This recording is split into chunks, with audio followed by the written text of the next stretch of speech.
بسم الله الرحمن الرحيم.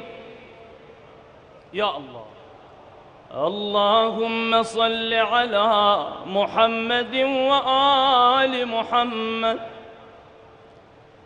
اللهم إني أسألك برحمتك التي وسعت كل شيء، وبقوتك التي قهرت بها كل شيء، وخضع لها كل شيء،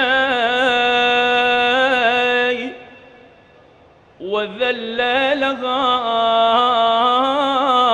كل شيء، وبجبروتك التي غلبت بها كل شيء،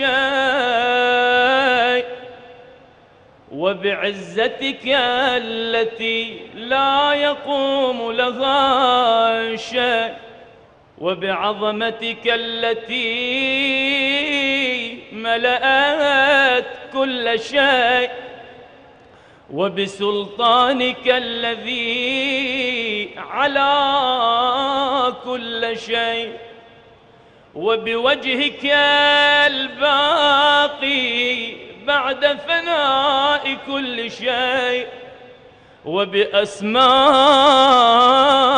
التي ملأت أركان كل شيء، وبعلمك الذي أحاط بكل شيء، وبنور وجهك الذي أضاء له كل شيء، وبنور وجهك الذي أضاء له كل شيء. يا نور يا قدوس يا الله، يا نور يا قدوس يا الله، يا نور يا نور يا قدوس الله، يا نور يا قدوس، يا أول الأولين ويا آخر الآخرين. اللهم اغفر لي الذنوب التي تهتك العصام. اللهم اغفر لي الذنوب التي تنزل النقام. اللهم اغفر لي الذنوب التي تغير النعم. اللهم اغفر لي الذنوب التي تحبس الدعاء. اللهم اغفر لي الذنوب التي تنزل البلاء. اللهم اغفر لي كل ذنب أذنبته وكل خطيئة أخطأتها. اللهم إني أتقرب إليك بذكرك وأستشفع بك إلى نفسك، وأسألك بجودك أن تدنيني من قربك، وأن توزعني شكرك، وأن تلهمني ذكرك. اللهم إني أسألك سؤال خاضع متذلل خاشع أن تسامحني،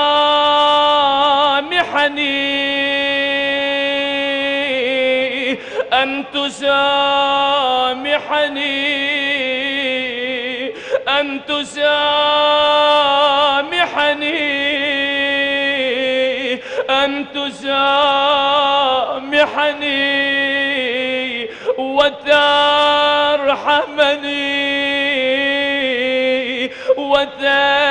وتجعلني بقسمك راضيا قانعا وفي جميع الأحوال متواضعا. اللهم وأسألك سؤال من اشتدت فاقته وأنزل بك عند الشدائد حاجته وعظم فيما عندك رغبته. اللهم عظم سلطانك وعلى مكانك وخفي مكرك وظهر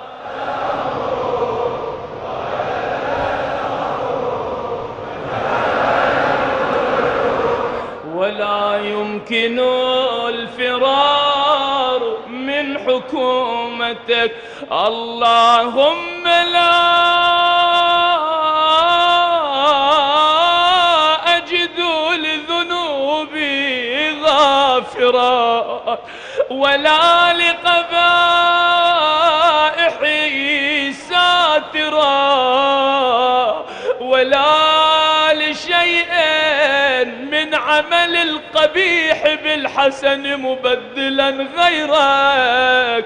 لا إله إلا أنت سبحانك وبحمدك ظلمت نفسي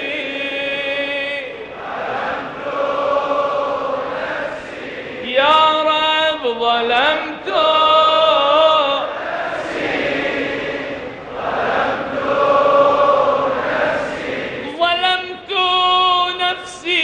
وتجرأت بجهلي وسكنت إلى قديم ذكرك لي ومنك علي. اللهم مولاي كم من قبيح سترته وكم من فادح من البلاء أقلته وكم من عثار وقيته وكم من مكروه دفعته وكم من ثناء جميل لست أهلا له نشرته. اللهم عظم بلائي اللهم بلائي وأفرط بي سوء حالي وقصرت بي أعمالي وقعدت بي أغلالي وحبسني عن نفعي بعد أملي وخدعتني الدنيا بغرورها ونفسي بجنايتها ومطالي يا سيدي. فأسألك بعزتك ألا يحجب عنك دعائي سوء عملي وفعالي ولا تفضحني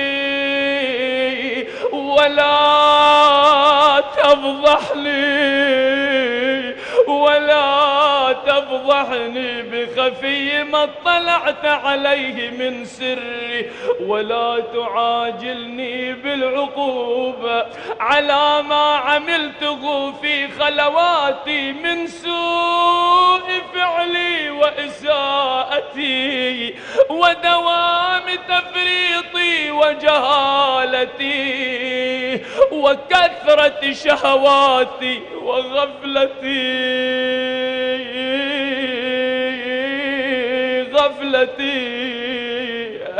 وكن اللهم بعزتك لي في كل الأحوال رؤوفا وعلي في جميع الأمور عطوفا. إلهي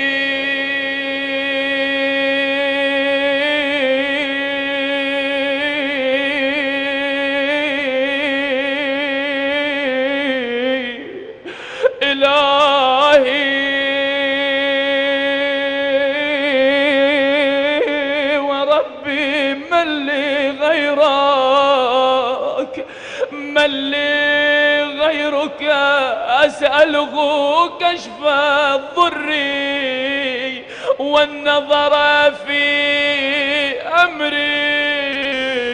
إلهي ومولاي أجريت علي حكما اتبعت فيه هوى نفسي ولم أحترس فيه من تزيين عدوي، فغرني بما أهوى وأسعده على ذلك القضاء، فتجاوزت بما جرى علي من ذلك بعض حدودك وخالفت بعض أوامرك، فلك الحجة علي في جميع ذلك، ولا حجة لي ولا حجة لي ولا حجة لي فيما جرى علي فيه قضاؤك وألزمني حكمك وبلاؤك. وقد أتيتك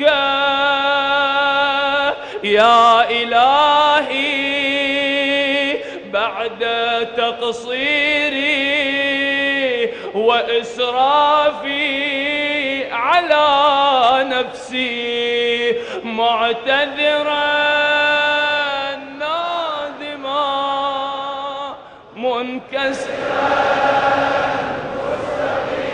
مستغفرا منيبا، مستغفرا منيبا، مقرا مذعنا معترفا، لا أجد مفرا مما كان مني ولا مفزعا أتوجه إليه في أمري غير قبولك عذري وإدخالك إياي في سعة جميعا. اللهم فاقبل عذري يا الله، اللهم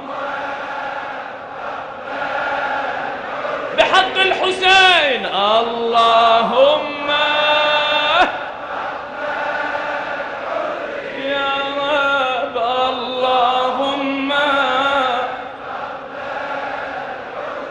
اللهم فاقبل عذري وارحم شدة ضري وفكني من شد وثاقي يا رب يا رب يا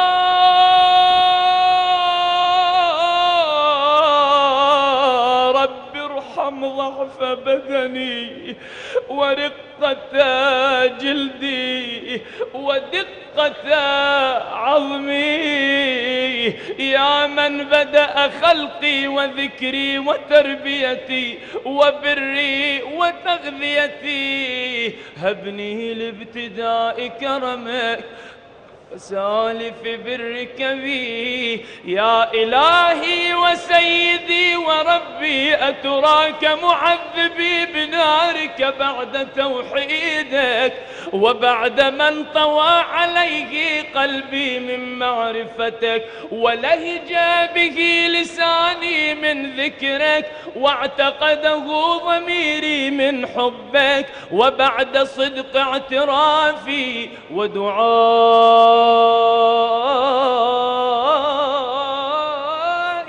خاضعا لربوبيتك، هيهات أنت أكرم من أن تضيع من ربيته أو تبعد من أدنيته أو تشرد من آويته أو تسلم إلى البلاء من كفيته ورحمته. وليت شعري يا سيدي وإلهي ومولاي أتسلط النار على وجوه خرت لعظمتك ساجدة وعلى ألسنة نطقت بتوحيدك صادقة وبشكرك مادحة، وعلى قلوب اعترفت بإلهيتك محققة، وعلى ضمائر حوت من العلم بك حتى صارت خاشعة، وعلى جوارح سعت إلى أوطان تعبدك طائعة، وأشارت باستغفارك مذعنة. ما هكذا الظن بك ولا أخبرنا بفضلك عنك يا كريم يا رب يا كريم بكرمك يا رب يا كريم يا الله يا كريم يا رب. وأنت تعلم ضعفي عن قليل من بلاء الدنيا وعقوباتها وما يجري فيها من المكاره على أهلها، على أن ذلك بلاء ومكروه قليل مكثوه، يسير بقاءه قصير مدته، فكيف احتمالي لبلاء الآخرة وحلول وقوع المكاره فيها وهو بلاء تطول مدته ويدوم مقامه ولا يخفف عن أهله، لأنه لا يكون إلا عن غضبك وانتقامك وسخطك، وهذا ما لا تقوم له السماوات والأرض. يا سيدي يا سيدي يا سيدي، فكيف بي وأنا عبدك الضعيف الذليل الحقير المسكين المستكين. يا إلهي وربي وسيدي ومولاي، لأي الأمور إليك أشكو، لأي الأمور إليك أشكو، ولما منها أضج وأبكي، لأليم العذاب وشدته أم لطول البلاء ومدته. فلئن صيرتني للعقوبات مع أعدائك وجمعت بيني وبين أهل بلائك وفرقت بيني وبين أحبائك وأوليائك، فهبني يا إلهي وسيدي ومولاي وربي، صبرت على عذابك فكيف أصبر على فراقك، وهبني يا إلهي صبرت على حر نارك فكيف أصبر عن النظر إلى كرامتك، أم كيف أسكن في النار ورجائي عفوك. فبعزتك يا سيدي ومولاي أقسم صادقا لئن تركتني ناطقا لأضجن إليك بين أهلها ضجيج الآملين، ولأصرخن إليك صراخ المستصرخين، ولأبكين عليك بكاء الفاقدين، ولأنادينك أين كنت يا ولي المؤمنين، يا غاية آمال العارفين، يا غياث المستغيثين،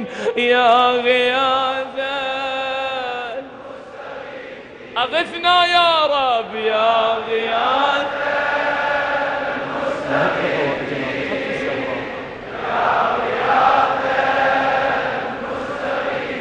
يا حبيب قلوب الصادقين ويا إله العالمين، أفتراك سبحانك يا إلهي وبحمدك تسمع فيها صوت عبد مسلم سجن فيها بمخالفته وذاق طعم عذابها بمعصيته وحبس بين أطباقها بجرمه وجريرته، وهو يضج إليك ضجيج مؤمل لرحمتك ويناديك بلسان أهل توحيدك ويتوسل إليك ويتوسل إليك ويتوسل إليك بربوبيتك يا مولاي.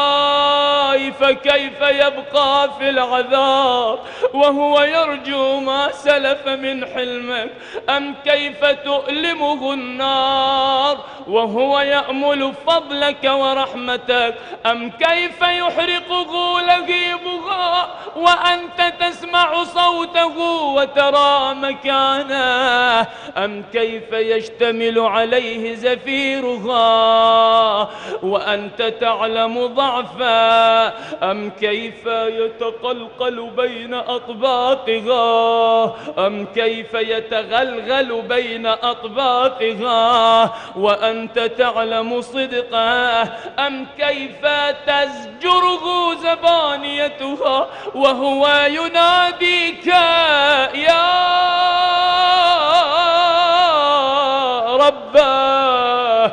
أم كيف يرجو فضلك في عتقه منها فتتركه فيها؟ هيهات، ما ذلك الظن بك ولا المعروف من فضلك ولا مشبه لما عاملت به الموحدين من برك وإحسانك.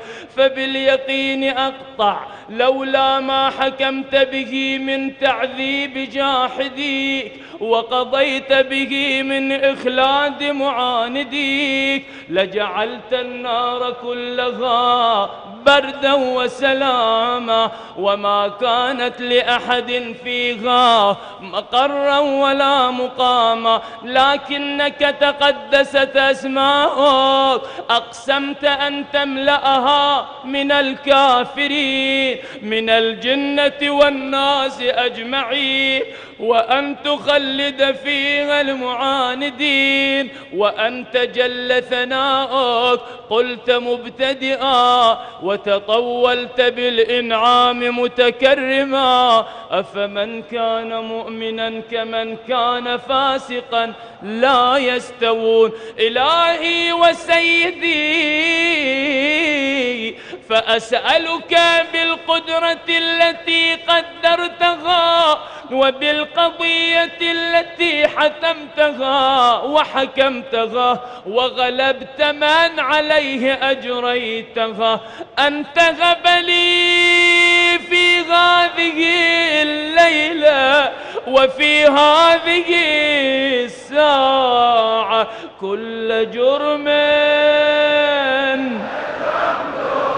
آمين وكل ذنب أذنبته وكل قبيح وكل جهل عملته كتمته أو أعلنته أخفيته أو أظهرته. الذين وكلتهم بحفظ ما يكون مني وجعلتهم شهودا علي مع جوارحي وكنت أنت الرقيب علي من ورائهم والشاهد لما خفي عنهم وبرحمتك أخفيته وبفضلك سترته وأن توفر حظي من بكل خير أنزلته أو إحسان فضلته أو بر نشرته أو رزق بسطته أو ذنب تغفره أو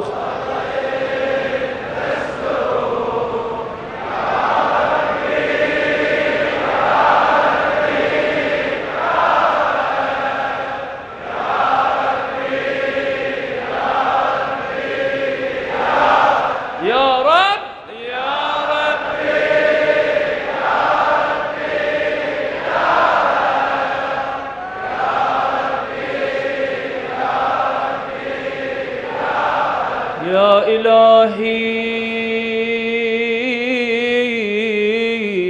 وسيدي ومولاي ومالك رقي يا من بيده ناصيتي يا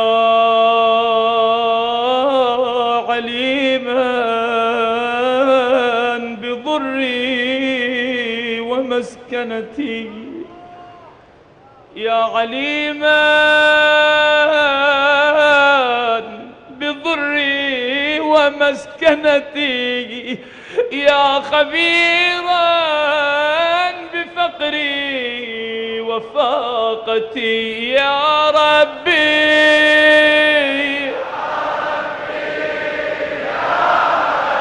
يا رب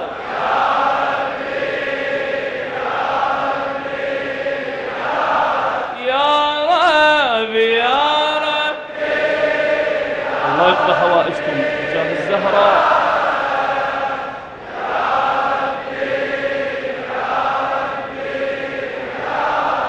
أسألك بحقك وقدسك وأعظم صفاتك وأسمائك أن تجعل أوقاتي من الليل والنهار بذكرك معمورة وبخدمتك موصولة وأعمالي عندك مقبولة حتى تكون أعمالي وأورادي كلها وردا واحدا وحالي في خدمتك سرمدا يا سيدي يا سيدي يا من عليه معولي يا من إليه شكوت أحوالي يا ربي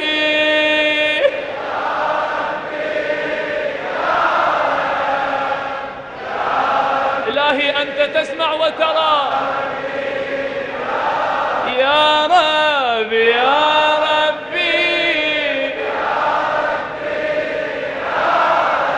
حوائجهم يا حق الزهراء. طو على خدمتك جوارحي واشدد على العزيمة جوانحي وهب لي الجد في خشيتك والدوام في الاتصال بخدمتك حتى أسرح إليك في ميادين السابقين وأسرع إليك في البارزين وأشتاق إلى قربك في المشتاقين وأدنو منك دنو المخلصين وأخافك مخافة الموقنين وأجتمع في جوارك مع المؤمنين. اللهم ومن أرادني بسوء فأرد ومن كادني فكاد واجعلني من أحسن عبيدك نصيبا عندك وأقربهم منزلة منك وأخصهم زلفة لديك فإنه لا ينال ذلك إلا بفضلك وجد لي بجودك واعطف علي بمجدك واحفظني برحمتك، واجعل لساني بذكرك لهجا وقلبي بحبك متيما، ومن علي بحسن إجابتك وأقلني عثرتي واغفر زلتي، فإنك قضيت على عبادك بعبادتك وأمرتهم بدعائك وضمنت لهم الإجابة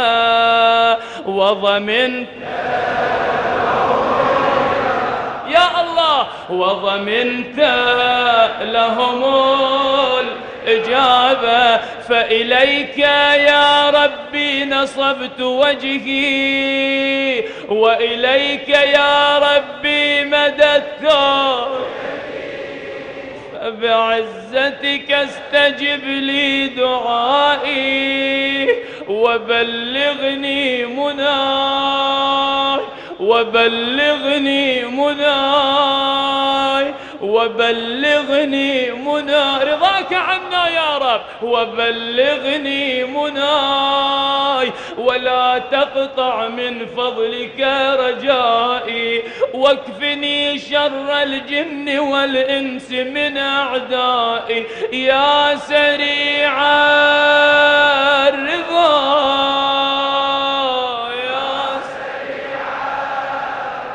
رضاك يا رب يا سريع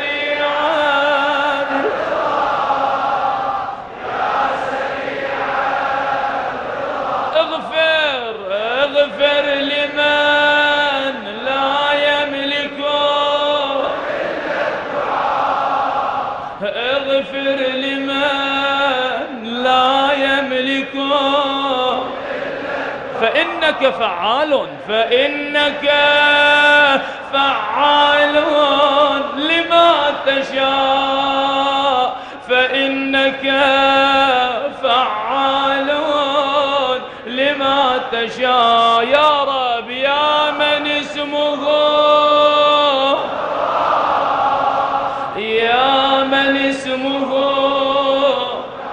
اثنين ها وذكره شفاء الله شافي مرضاكم، وطاعته غنى